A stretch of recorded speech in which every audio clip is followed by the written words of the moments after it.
ایران کے نومنتخب صدر Ebrahim Raisi نے کہا ہے کہ وہ امریکہ کے صدر جو بائیڈن سے نہ تو ملاقات کریں گے اور نہ ہی ایران کے میزائل پروگرام کو محدود کرنے پر کوئی مذاکرات ہوں گے، مگر امریکہ کی طرف سے عائد پابندیوں میں نرمی لانے کی کوشش ان کی خارجہ پالیسی کا اہم حصہ ہوگی اور یہ کہ امریکی صدر کو پابندیاں ہٹا کر اپنی سنجیدگی ثابت کرنی ہوگی۔ ایران کے نئے صدر ابراہیم رئیسی اب سے تقریباً 6 ہفتے کے بعد عہدہ سنبھالیں گے۔ انہیں ایک ہارڈ لائنر یعنی سخت گیر سیاستدان سمجھا جاتا ہے، ایک انتہائی قدامت پسند شیعہ عالم اور ایران کے آیت اللہ خامنائی کے انتہائی قریب۔ وہ ان متنازع کمیشنز کا حصہ تھے جنہوں نے 1988 میں 5 ماہ کے دوران ہزاروں سیاسی قیدیوں، عسکریت پسندوں اور دیگر افراد کو موت کی سزا دی تھی۔ تاہم ان کمیشنز میں اپنے کردار کا دفاع کرتے ہوئے وہ خود کو انسانی حقوق کا علمبردار قرار دیتے ہیں۔ نومنتخب ایرانی صدر پر امریکہ کی جانب سے 3 دہائیوں پہلے لاگو ہونے والی پابندیاں آج بھی برقرار ہیں۔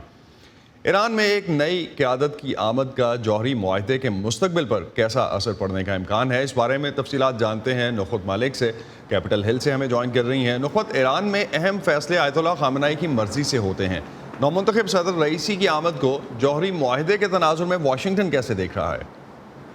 جی اسد، جوہری معاہدے سے متعلق جو ملاقات ہے تازہ ترین مذاکرات کاروں کی، وہ تو اس اتوار کو ویانا میں ہوئی ہے۔ اس سال اپریل میں ویانا میں شروع ہونے والی اس بات چیت میں کوشش یہ کی جا رہی ہے کہ امریکہ اور ایران ایک بار پھر جوہری معاہدے پہ واپس آ جائیں۔ اس کے ساتھ ساتھ یہ بتاتے چلوں کہ یہ انڈائریکٹ ٹاکس ہیں جس میں ایران اور امریکہ آمنے سامنے تو نہیں بیٹھے، لیکن یورپی مذاکرات کار جو ہیں وہ اس رابطے میں ان کی مدد کر رہے ہیں۔ امریکہ کے نیشنل سیکیورٹی ایڈوائزر ہیں جیک سلیون، وہ اس بات چیت میں ہونے والی پیش رفت پہ اپنا رد عمل دیتے رہتے ہیں۔ ABC نیوز کو ابھی حال ہی میں انہوں نے ایک پروگرام میں بات کرتے ہوئے اس پہ جو رد عمل دیا ہے، تو ان کا یہ کہنا ہے کہ اس میں ابھی تو بہت کام ہونا باقی ہے، لیکن ویانا میں جو کچھ بات چیت ہو رہی ہے اس کی پیش رفت درست سمت میں ہے،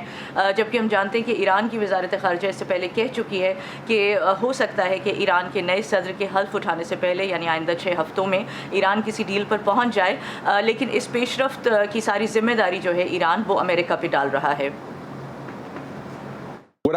بہت سے اہم معاملات پر باہمی رضامندی کے لیے اب بھی لمبا راستہ طے کرنا باقی ہے۔ ان میں پابندیوں اور جوہری معاملات پر ایران کی طرف سے کی جانے والی کمٹمنٹس بھی شامل ہیں، لیکن ویانا میں اس سلسلے میں ہونے والی پیش رفت درست سمت میں ہے۔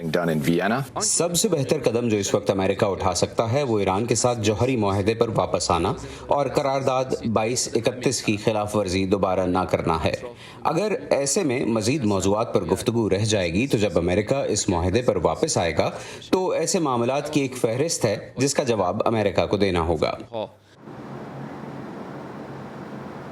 جی اسد، یہ بھی بتاتے چلوں کہ ایران کا الزام ہے کہ امریکہ نے جوہری معاہدے کی خلاف ورزی کی ہے، لیکن ہم جانتے ہیں کہ جب صدر ٹرمپ کی انتظامیہ نے 2018 میں اس معاہدے سے علیحدگی کا فیصلہ اختیار کیا تھا تو ان کا موقف یہ تھا کہ ایران اس معاہدے کی خلاف ورزی کر رہا ہے، اور امریکہ کے اس فیصلے کے بعد ایران نے یورینیم کی افزودگی شروع بھی کر دی تھی۔ جہاں تک آیت اللہ خامنائی کی بات ہے، جیسے آپ نے کہا، ہم جانتے ہیں ایران میں ان کی مرضی کے بغیر تو کوئی فیصلہ نہیں ہوتا۔ ان کا موقف یہ ہے کہ اگر امریکہ اور اس کے اتحادی ممالک یہ چاہتے ہیں کہ ایران واپس معاہدے پہ آئے تو واشنگٹن کو تہران سے تمام پابندیاں ہٹانا ہوں گی۔ اسد، بہت شکریہ نخبت آپ کا اس حوالے سے ہمیں اپڈیٹ کرنے کا۔